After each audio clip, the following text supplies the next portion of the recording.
Perusahaan ini bergerak di bidang konstruksi dan juga dalam proyek ini menganalisis beberapa seperti proyek-proyek fasilitas umum dan juga infrastruktur lainnya. Dan juga perusahaan ini tentu saja memberikan komitmen yang baik dan profesionalitas dalam kerja dan juga dengan kualitas bangunan yang baik dan juga ketepatan waktu dalam bekerja. Melalui wawancara ini, kami ingin menggali lebih dalam peran HRD dalam pengelolaan sumber daya manusia, proses rekrutmen, dan pandangan HRD tentang soft skill, interpersonal skill, dan hard skill yang dibutuhkan dalam dunia kerja, khususnya di industri konstruksi ini. Kami berharap video ini memberikan wawasan pada kalian, apalagi kalian yang ingin memasuki dunia kerja. Baik, tanpa berlama-lama lagi, mari kita masuk ke kantor PT Cahaya Laut Mazda Jaya dan memulai wawancaranya dengan HRD-nya. Let's go! Menurut Bapak, soft skill apa yang paling penting dimiliki karyawan saat ini? Soft skill untuk sekarang ini yang paling penting itu komunikasi yang pasti. Lalu yang kedua manajemen waktu mungkin. Sama satu lagi mungkin kemampuan beradaptasi pada lingkungan. Oke, terima kasih Pak. Bagaimana cara HRD menilai soft skill kandidat dalam proses rekrutmen? Penilaian yang pasti itu dari interview. Pada saat interview itu gimana kandidat itu mungkin merespon saat diberi pertanyaan atau cara kandidat tersebut menanggapi pertanyaan dan juga dari bahasa tubuh mungkin. Terima kasih Pak. Apakah perusahaan memberikan pelatihan soft skill kepada karyawan? Untuk sekarang ini sih sejauh ini dari perusahaan ini belum ada. Namun kemungkinan untuk kedepannya jika ada karyawan yang soft skillnya itu kurang, mungkin dari perusahaan bisa membantu memberikan pelatihan. Oke Pak. Seberapa besar pengaruh soft skill terhadap penilaian kinerja? Kalau efek soft skill untuk penilaian kinerja itu menurut saya itu sangat besar. Karena karyawan yang memiliki soft skill yang bagus itu dapat bekerja sama dengan baik, yang pertama. Lalu yang kedua, berkomunikasi dengan vendor ataupun atasan dengan baik.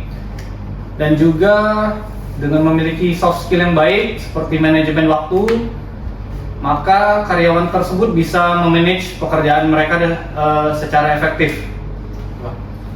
Terima kasih. Hard skill apa yang biasanya menjadi prioritas utama dalam rekrutmen? Untuk hard skill yang perlu dimiliki karyawan, yang pasti itu hard skill yang selaras sama jurusan mereka. Maksudnya dalam hal pekerjaannya. Misalnya kalau karyawan dalam perusahaan ini tuh ada terbagi menjadi beberapa lah. Yang pertama itu misalnya teknik. Untuk teknik itu menguasai software seperti AutoCAD misalnya, Microsoft Excel, dan berbagai macam yang lainnya.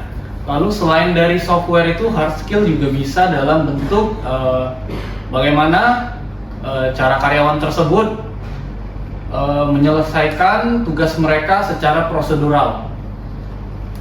Terima kasih Pak. Bagaimana cara HRD mengukur hard skill kandidat? Kalau di perusahaan ini yang jelas itu yang pertama kalau saat menyaring kandidat, yang pertama dilihat itu dari pengalaman pekerjaan. Dia pada sebelumnya itu pernah ngapain aja, pernah di posisi apa saja, dan juga selain itu mungkin bisa melakukan simulasi tes. Saat diberi tugas, pemecahan masalahnya seperti apa, gitu. Terima kasih Pak. Apakah perusahaan menuntut peningkatan hard skill secara berkala?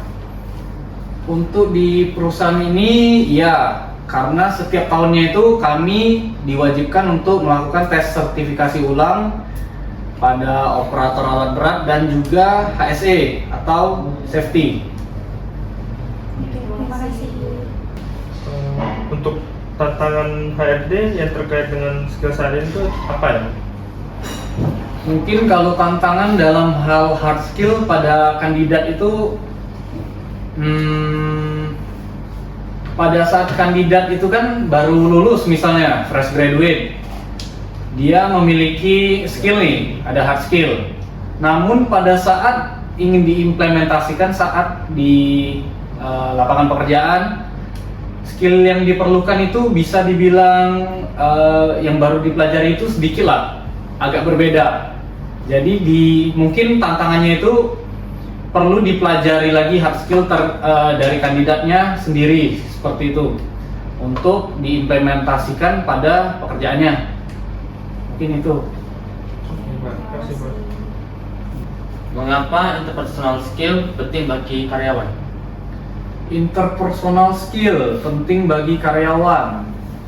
Ya karena di masa pekerjaan kolaborasi antar karyawan itu diperlukan. Jadi antar karyawan tuh harus memiliki sifat yang bagus, cara komunikasi yang bagus seperti tadi, sama cara mereka bekerja sama. Kalau misalkan ada hal yang tidak terpenuhi dari tiga ini, misalnya salah satu komunikasi nih, ada miskomunikasi antar karyawan, ya bisa terjadi berbagai masalah lah. Masalah kecil ataupun besar bisa terjadi semuanya. Oke, Pak, terima kasih.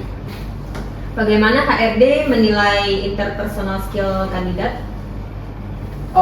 Kalau saya pribadi di perusahaan ini menilainya sebagai, saya itu melihat dari yang pertama itu cara orang itu bersikap. Lalu yang kedua saat saya memberikan pertanyaan, bagaimana cara kandidat tersebut menjawab. Lalu yang terakhir itu saya juga melihat dari bagaimana cara kandidat itu menjelaskan pengalamannya sendiri, pengalamannya pekerjaan yang di masa lampau ataupun pengalaman magang atau internship yang pernah mereka ikuti gitu. Oke, Pak. Masalah interpersonal apa yang sering ditemui di perusahaan? Masalah interpersonal yang seperti tadi mungkin. Yang pertama itu miskomunikasi. Lebih sering terjadi saat ada karyawan baru misalnya. Karyawan baru kan masih mengenal lah lingkungan pekerjaannya. Jadi seringkali terjadi miskomunikasi ya di karyawan baru, ya tidak menutup kemungkinan juga pada karyawan lama. Lalu yang kedua itu misalnya terjadi konflik nih antar pekerja atau karyawan. Jadi konflik itu bisa terjadi karena yang pertama tadi miskomunikasi ataupun cara mereka menyampaikan pendapat atau sesuatu gitu. Bisa menyinggung sesama karyawan lah mungkin itu. Apa contoh nyata ketika soft skill lebih menentukan daripada hard skill? Mungkin kalau dalam hal soft skill yang lebih penting dari hard skill itu mungkin sudah di tingkatan manajemen. Pada saat di tingkatan manajemen itu kan kita tidak lebih terfokus pada hal teknis sekarang, lebih ke arah bagaimana cara kita bekerja sama dengan vendor misalnya, cara kita berkomunikasi dengan vendor, cara kita ya nego lah bisa dibilang, ataupun juga cara kita menanggapi omongan orang lain begitu dalam hal ini.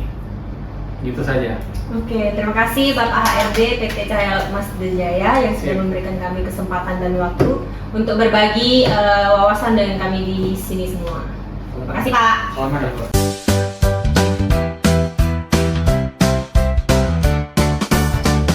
Kami juga berterima kasih kepada penonton yang sudah menonton kami. Kedepannya, semoga video ini bermanfaat untuk kalian semua. Dan juga semoga informasi yang disajikan dapat memberikan pemahaman baru tentang dunia kerja. Dan juga khususnya mengenai peran HRD dan keterampilan yang dibutuhkan di instruksi jasa konstruksi. Oke guys, jangan lupa like, komen, dan subscribe. Dadah! Bye! Itu nama perusahaan Konce, sumber daya